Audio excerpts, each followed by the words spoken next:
So this is the Harrier WT-2, same as the Harvard 410T, I believe. There's a few different versions of this with their own name on. Bought this off eBay. It does light up. I put batteries in the back. It does light up. It doesn't do anything else. There's no sound, there's no receive, no transmit.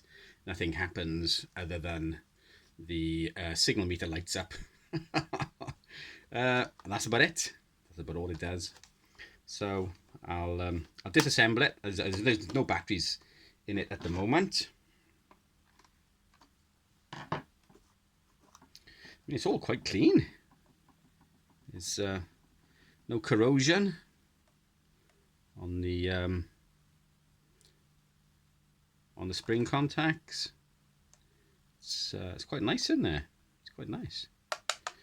I don't have the two dummy batteries. They never came with it. But it is what it is. But the antenna's all original. And the condition's quite good. I would like to get this up and running. So I'll remove the back and the case, the top, and whatever else has got to be removed, and we'll go from there. So it looks like someone has been in here. Well, it's not surprising, mine, considering the age of the radio. So someone's been soldering here. That's not the original cable there. You can tell the soldering is quite poor there.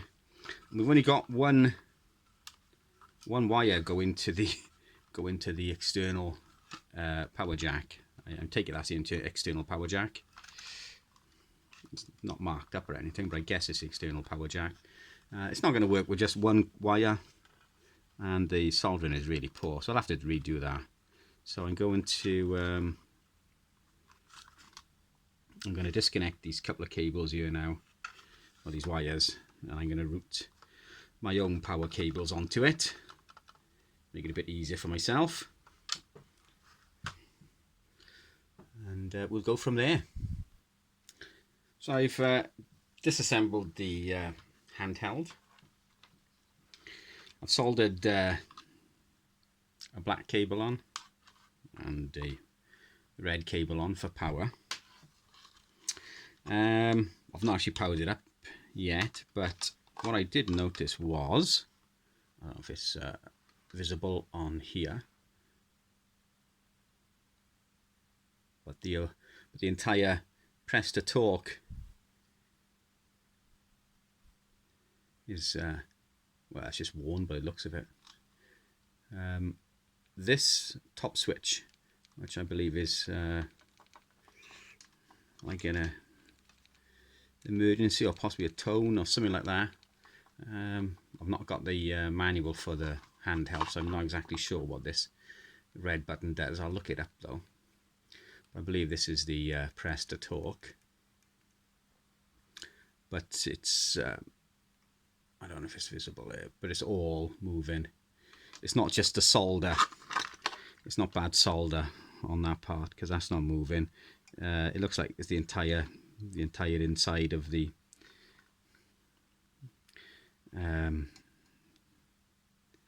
everything just looks to be gone basically. So I might see if I can swap this switch with that switch. They're basically the same thing. So I might see if I can make one decent switch out of these two, and go from there. Obviously this switch does receive and transmit as it would on a microphone. So switches receive, transmit, and the microphone in circuit. So we'll see what we can do. It might only just be this is playing up. What I might just do is short a couple of contacts out now and see if we get any sound. So I'll do that, and we'll be back. But definitely something is amiss with the switch there. So I've removed the switch. This is it here. So I'm just going to check it, see if it's any good. It doesn't feel too bad now. It's out. It is a bit worn, as you would imagine, but it doesn't feel too bad. Hopefully I can clean up the contacts and sort it out. It's got a Japan stamp on the side of it. Nice to see, rather than made in China. So we'll see where we can go. Clean up the contacts, give it a bit of a lube up, as they say, and we'll go from there. We'll test the contacts and see if they're any good. Okay, so after putting the switch back in, after cleaning it up and lubing it, the contacts, well, we've got the RX light has come on. The TX light comes on as well. I don't know if you can see it there. Turn this light out. Might be able to see it better.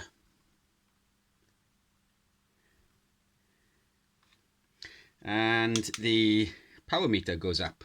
It goes up. It goes up to a 9. It goes up to a 9, it does. But there's no sound. It looks like it's transmitting, but it's not transmitting on frequency. It's not receiving anything. If I put a signal into the handheld here on channel 19, there's nothing. And there's no sound. So we now need to start looking at voltages. So I'm going to check the PLL for voltages. I mean, if I did all this on camera, the video would just be a couple of hours long. It's just far too long, that is. So I'm going to check the voltages. The PLL is, let me just unplug power. The PLL is the common LC7137. Who knows? There might be a Zener diode or something gone. Strange how it's keying up though. It looks to be a capacitor here which has gone leaky. Definitely looks like there's a leaky capacitor. There's some electrolyte leaking out of it. The others seem okay, just by looking. Obviously not by testing.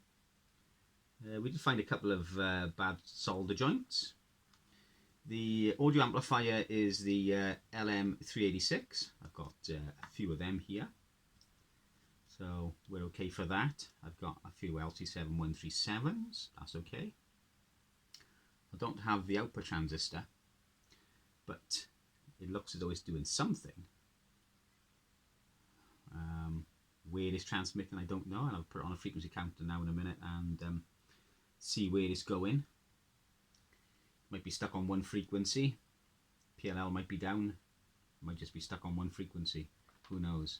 So we're going to have a bit of a look at that. We'll have a look at that now. And we'll go from there.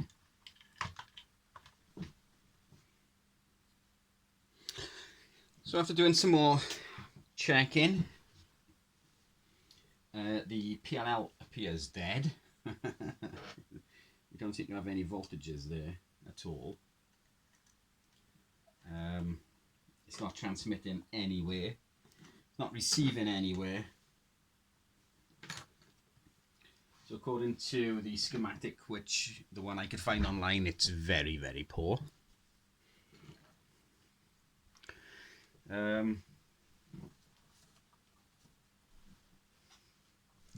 So the what are we to here? According to this, it says pin 18 is supply voltage. Now the schematic is really bad. It's you can just about identify the components, but you can't really identify the part number. You can't identify the voltages either. But pin 18 is supply voltage. And if you go to pin 18, which is here, we have 0. We have nothing. Nothing at all. If we check the supply itself, There we go, we've got 12 volts. This is off my lead for powering it, rather than using internal batteries, obviously. We can see it's actually on. I don't know if you can see there, but the green light is on there. So if we press transmit, it goes back and forth, transmit, receive. So it is actually powered up. Turn light back on, but we have no voltage. Pin 18 is nothing. Pin 20 is TXRX. We have nothing. So the schematic point 2 with 2 here. That's like D12 according to the schematic. D12 here. 2. So D12 here is a Zener diode. They can be problematic. That may be gone. That may be shorted and sinking the voltage to ground. Can't quite make up what it says. It's something 0.2 volts. It could be 4.2, it could be 6.2, it could be 9.2, who knows. But it's something 0.2. So I've got to find D12 on here and do a check on the voltage. Obviously, without any voltage on the PLL, it's not gonna do anything.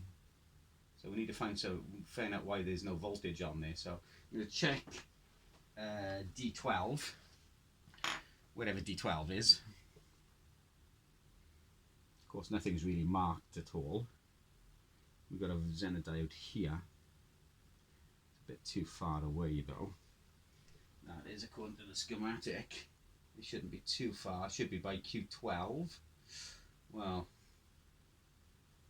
the schematic shows it's by Q12, but it could be anywhere really on the schematic. I don't have a board layout at all. So we need to find D12 and do a voltage check on there. So that's my next thing to do. So I'll find D12 and check it out.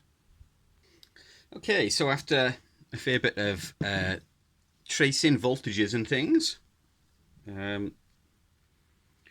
we came up on the little voltage regulator here, which on the diagram it looks like an EC1702. Doesn't actually say which, I don't know, it's Q something, but the diagram is so poor that it's really hard to see. It's really poor, the diagram is. So we had a bit of voltage checking, as I said, and the PLL was basically dead. There was no voltage going to the PLL at all. There was some voltage in some parts of circuitry down here, but nothing much in the top half by here. So traced it back to the voltage regulator. It takes 12 volts in and it outputs 8.2 volts. And it doesn't say current draw or anything, but it's as you can imagine, it's not a very big transistor. Oh, you see here, not a very big transistor. Excuse the lighting and stuff, it's all just a bit thrown together at the moment. So this little tiny voltage regulator here is what I traced it back to. So I didn't have one. I tried to find some information on it online. Like I said, it says it's either an EC1702 or an EG1702, but I couldn't find it anyway. But it takes 12 volts in and it outputs 8.2 volts, very similar to a 7808 voltage regulator. So I had to dig around and I found a 7808 voltage regulator, which I've got in here now. I've modified the circuitry just slightly, but I've got a 7808 in here now. I pulled a couple of capacitors and things which were part of the circuitry for this transistor, or this voltage regulator. So I removed the Zener diode and a capacitor, and I popped the 7808 positive voltage regulator in its place, rewired it to ground, and lo and behold, we now have, there's no sound. So I'm guessing the audio amp is gone. It's an LM386. I've got a few of them here. I'll have to dig one out. but we have, so we're on 19, which is 27781. So there we go. Don't know if we can see it here. Let's try again.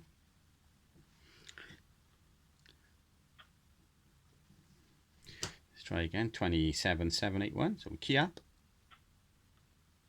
And there we go. And the little Midland in the background, that's popping into life as well. Let me turn the volume up on the Midland. That's the Midland I fixed yesterday. You can hear it on the Midland by there. We just key up again. It's hard to get them both in frame, but that's the Midland popping into life. So I've just got the antenna straight into the antenna lead straight into the counter. Not the proper way to do it, I know, but it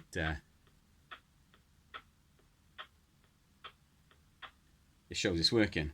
And if we zoom in on the meter, just a sec. If I key up on the Midland, if you watch the meter there, it should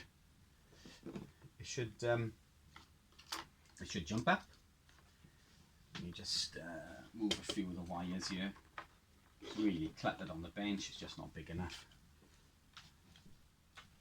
So there we go.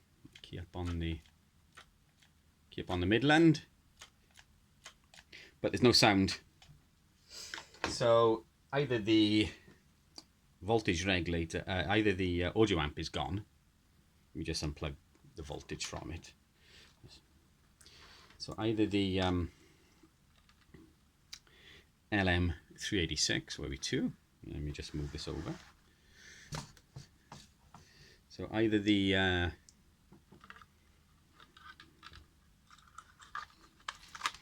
LM386, which is here, either the LM386 is gone, or the FM detector or demodulated IC is damaged, one or the other. So it's still a little bit of work, but we're getting there. All the channels work, it transmits. I'm not sure how much power it's putting out, but it's transmitting, it's receiving. So we just got to sort out the audio now. So that'll be for another day. I'm back in work, unfortunately, tomorrow. So I'll have to have a go with it after work. But we're getting there. We're getting there. It's actually doing something now. It's actually transmitting and receiving. All the channels are there. So we just got to sort out the audio now. So I'll pull the, well, I might not, well, there's no sound. There is no sound from the LM386. I just thought there'd be some sort of hiss or something from it out of the speaker. I've tested the speaker. I've even pulled the speaker wires off and soldered them onto a different speaker. Nothing. So I'm guessing it's the LM386 here, but we'll wait to find out tomorrow after work. So I'll pull the LM386 and pop a new one in. Voltages seem okay. I've tested the voltages to it, they seem okay. So we'll go from there and see what happens. Calling it a night now anyway. It's late enough. I mean, time is, let's have a look on the laptop here. Time is almost 7 PM local time here in the UK. So I've got to go. I've got to go and spend some time with the missus.